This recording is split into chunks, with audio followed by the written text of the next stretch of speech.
അപ്പോൾ rifle club രാവിലെ തന്നെ നീച്ചു പോയി കണ്ട പടം. ആഷിഖ് അബു തന്നെ ഡയറക്റ്റ് ചെയ്ത്, ആഷിഖ് അബു തന്നെ DOP പ്രൊഡ്യൂസൊക്കെ ചെയ്ത് ഓല ടീമിൻ്റെ. ഷാമുഷ്കറാണ് അതിന്റെ സ്ക്രിപ്റ്റ് റൈറ്റർ. പിന്നെ റെക്സ് വിജയന്റെ മ്യൂസിക്. മെയിൻ സ്റ്റാർ കാസ്റ്റ് എന്ന് പറഞ്ഞു കഴിഞ്ഞാൽ ദിലീഷ് പോത്തരും പിന്നെ ബാക്കിയുള്ളൊക്കെ ചെറിയ ആക്ടേഴ്സ്. പക്ഷേ പെർഫോമൻസ് വൈസ് നോക്കുകയാണെങ്കിൽ എല്ലാവരും സെറ്റല്ലേ.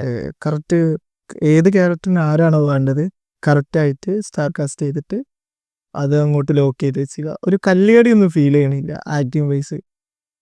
പിന്നെ മറ്റേ അൻമാൻ കൈൻഡിന്റെ പെർഫോമൻസ് ഒക്കെ ഞാൻ കണ്ടപ്പോൾ ചിന്തയിലൊക്കെ കൊളാക്കി വെക്കുന്നത്. എനിക്ക് തോന്നുന്നു ഹനുമാൻ കൈൻഡ് കറക്റ്റാ.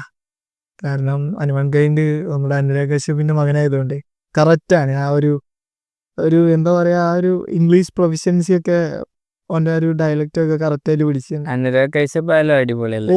അയാള് എനിക്ക് തോന്നുന്നത് ഇപ്പൊ നല്ല കുറെ പെർഫോമൻസും കൊണ്ട് ഇങ്ങനെ നടക്കുകയാണല്ലോ. പിന്നെ കംബാക്ക് ആണോ ആഷിഖ് കപൂറിന്റെ കംബാക്ക് ആണെന്ന് വെച്ച് കഴിഞ്ഞാൽ DOP വൈസോ ആണെങ്കിൽ നമുക്ക് കംബാക്ക് എന്നൊക്കെ പറയാം. ഫ്രെയിംസ് സൂപ്പർ ആട്ടോ. പിന്നെ റെക്സ് വിജയന്റെ മ്യൂസിക്കും നമ്മളെന്തായാലും പറയേണ്ട ഒരു കാര്യമാണ്. പിന്നെ പടം പോസിറ്റീവാണ്, ഒരു നെഗറ്റീവ് പറയാനൊന്നുമില്ലല്ലോ.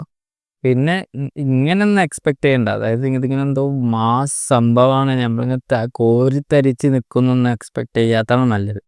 അതെ, കുറച്ച് ഒരു നൈസ് നമ്മളിങ്ങനെ ഒരു വൈബിന് പോയി കാണാം.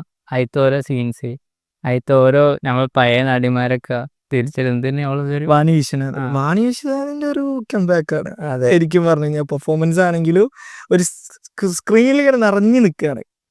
ഭയങ്കരമായിട്ട് അടിപൊളിയായിട്ട് വേർത്തല്ല. ഇതൊക്കെ എന്തായാലും തിയേറ്ററിൽ പോയി കാണാം. ആഷിഖ് കപൂറിന്റെ ഡയറക്ഷൻ കൊള്ളാട്ടോ, മോശം എന്നല്ല പറയുന്നത്, കംബാക്ക് എന്നൊന്നും പറയാനില്ല. ആള് ഓക്കെ ആയിട്ടൊരു നല്ല പടം എടുത്തു വെച്ചിട്ടുണ്ട്. തിയേറ്ററിൽ പോയിട്ട് ഒരു 110 രൂപക്ക് ടിക്കറ്റ് എടുത്തു കഴിഞ്ഞാൽ നമുക്ക് നല്ല സിനിമ കണ്ടിറങ്ങാം. അങ്ങനെ എന്തായാലും മസ്റ്റ് വാച്ച് ആണ്. പക്ഷെ തിയേറ്ററിൽ കാണണം. ഇങ്ങനത്തെ പടമൊക്കെ തിയേറ്ററിൽ കണ്ടിട്ടേ കാര്യമുള്ളൂ. OTTക്ക് വെയിറ്റ് ചെയ്യാണ്ടിരിക്കുക. OTT കണ്ടാൽ ഇത് ഏത്ത് പടമാണ്.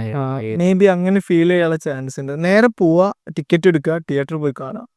നമ്മളങ്ങനെ പറയുള്ളൂ. അത്രേ ഉള്ളൂ. തിയേറ്ററിൽ പോയി കാണാം. തിയേറ്റർ മസ്റ്റ് വാച്ച് ഫിലിം ആണ്. നല്ല തിയേറ്റർ സൗണ്ടും നല്ല സൗണ്ട് സ്ക്രീനൊക്കെ ഉള്ള തിയേറ്ററിൽ പോയി കണ്ടാല് പൈസ പോകുന്നു പറയാൻ പറ്റില്ല. വസൂൽ പടമാണ്, മോശമൊന്നുമല്ല, നല്ല പടമാണ്. പിന്നെ ഭയങ്കര കംബാക്ക് അങ്ങനെയൊന്നുമല്ല, പക്ഷെ നല്ല പടമാണ്. ഇങ്ങനെ ഇടയ്ക്കിടയ്ക്കൊക്കെ ഇങ്ങനെ ഓരോരോ തീപ്പൊരിയൊക്കെ ഉണ്ടാവും. പക്ഷെ അത് നിങ്ങളെ എക്സ്പെക്ട് ചെയ്ത പോലെ തന്നെ പടമൊക്കെ മൂവ് ചെയ്യുക അതിങ്ങനെ. പക്ഷെ ആ ഓരോ സീൻസും ഷോർട്സും കാര്യങ്ങളും നമുക്ക് ക്രിഞ്ച് വിലയെത്തും. പിന്നെ ഈ സ്റ്റീരിയോ ടൈപ്പിനെ പൊട്ടിക്കണ കുറേ കളിക്കുന്നുണ്ടല്ലോ. അത് ഈ മെയിനായിട്ട് ഈ ചില ഡയലോഗ്സ് ആണ്. ഇവളാണ് ഇവിടുത്തെ മെയിൻ വെടിക്കാരത്തി ഭയങ്കര സ്റ്റീരിയോ ഉപയോഗിക്കുക. പിന്നെ ഒരു കാര്യം പറയാം, നമുക്ക് ചില നേരത്തെ അമ്പലതീരത്തിന്റെ സിനിമയാണോ കാണുന്നതെന്നുള്ളതൊരു. ഞാൻ മറ്റേ ഫസ്റ്റ് ഹാഫിന്റെ എൻഡിൽ ഇങ്ങനെ ഒരു സാധനം ഇല്ലേ, അത് മറ്റേ ഹനുമാൻ കൈൻഡിന്റെ ഒരു സാധനം.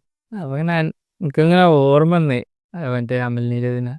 എനിക്കൊന്ന് ഇതിലൊരു മേക്കിംഗ് സ്റ്റൈൽ പിടിച്ചത് അമൽ നീരദിന്റെ ഒരു മേക്കിംഗ് സ്റ്റൈലാണ് ഈ പടം ആഷിഖ് കപൂർ പിടിച്ചിട്ടുള്ളത്. മ്യൂസിക് ആയാലും എനിക്ക് തോന്നുന്നത് മേക്കിംഗ് വൈസ് അടിപൊളി തന്നെയാണ്. ഹോളിവുഡ് ടൈപ്പ് എന്ന് പറയാം. ബോളിവുഡ് ടൈപ്പ് പറയുമ്പോ കൊള്ളാം. മറ്റേ പിടുത്തുവെച്ചിരിക്കുന്ന ഒരു ഹോളിവുഡ്. നമ്മളൊരു സിമ്പിൾ പരിപാടിനെ അടിപൊളിയായിട്ട് എടുത്ത് വെച്ച ഒരു ചെറിയ പ്ലോട്ട്, കഥ ഇങ്ങനൊന്നും എക്സ്പെക്ട് ചെയ്ത്. പിന്നെ നൈസ് പടം പോയി കാണാൻ എൻജോയ് ചെയ്യാം. അത്രേ ഉള്ളൂ. എൻജോയ് ചെയ്യാനുള്ള പടമുണ്ട്, നല്ല രീതിയിൽ എൻജോയ് ചെയ്യാനുള്ള പടമുണ്ട്. ഇപ്പോൾ കണ്ടോളി, കുഴപ്പമൊന്നും. എല്ലാവരും തിയേറ്റർ മാത്രം പോയി കാണാം. OTTക്കാരും വെയിറ്റ് ചെയ്യാണ്ടിരിക്കുക. കാരണം നിങ്ങൾ ആ 110 രൂപക്ക് ടിക്കറ്റ് എടുത്തു കഴിഞ്ഞാൽ നിങ്ങൾക്ക് ഉറപ്പായിട്ടും ഊളപ്പടന്ന് പറയൂല, കണ്ട് എൻജോയ് ചെയ്ത് വരിക. അപ്പോൾ എല്ലാവരും പോയി തിയേറ്ററിൽ പോയി കാണാം. അത്രേ ഉള്ളൂ.